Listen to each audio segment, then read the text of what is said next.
Կյանքն ու մահը լեզվի ձեռքին են։ Սողոմոն թագավորի այս խոսքը շատ խոր իմաստ է, քանի որ ընդգծում է խոսքի ազդեցությունը մեր կյանքի և շրջապատի վրա։ Մարդու լեզուն փոքր անդամ է, բայց նրա ուժը կարող է որոշել ճակատագրեր։ Եկեք մանրամասն վերլուծենք այս ասացվածքի իմաստը տարբեր տեսանկյուններից։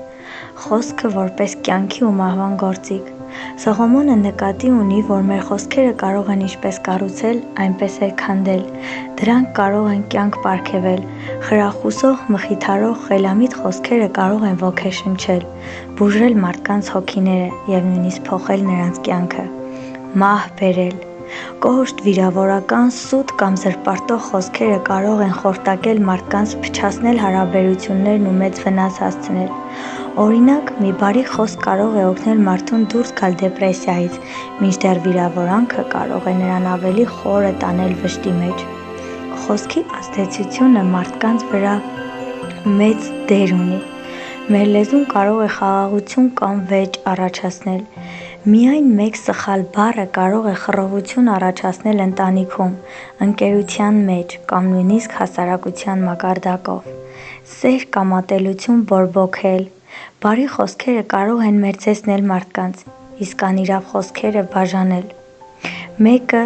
ով մշտապես բամբասում է, բաժանարարություն է ստեղծում։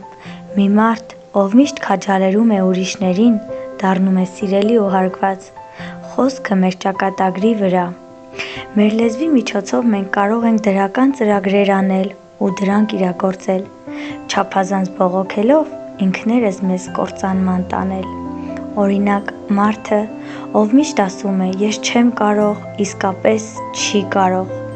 Մարդը, ով ասում է «Աստված ինձ հետ է, ես կհաղթեմ», ավելի մեծ հնարավորություն ունի հաջողության հասնելու։ Սողոմոնը հասկացնում է, որ մեր խոսքերը կարող են ուղղորդել մեր կյանքը ճիշտ կամ սխալ ուղով։ Հիսուս Քրիստոսը ասում է. «Սրտի լիությունից բերանն է խոսում», այսինքն մեր լեզուն արտացոլում է մեր ներքին աշխարհը։ Հակոբոս առաքյալը ասում է. «Լեզուն փոքր օրգան է, բայց կարող է մեծ անտառներ այրել», շեշտելով խոսքի հսկայական ազդեցությունը։ Ինչպես օգտվել այս խոսքից մեր կյանքում։ Միշտ մտածել նախքան խոսելը։ Եթե մեր խոսքը վնասակար է, ապա ավելի լավ է լռել, օգտագործել խոսքը մարդկանց ոգեշնչելու համար, օգնելու համար,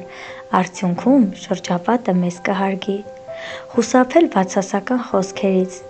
Եթե շարունակ կրկնեք, որ մեր կյանքը վատ է, դա կարող է իրականություն դառնալ։ Սողոմոնի այս ասացվածքը մեծ դաս է։ Մեր խոսքերը կարող են օրհնել կամ կործանել, կառուցել կամ քանդել, բերել կյանք կամ մահ։ Պետք է ուշադիր լինենք, ինչ ենք ասում, ինչպես ենք ասում և ում ենք ասում։ Այնպես որ, եթե ուզում ենք խաղաղություն, բարություն և հաջողություն մեր կյանքում, պետք է օգտագործենք լեզուն, որպես օրհնության աղբյուր, այլ ոչ թե վնասելու գործիք։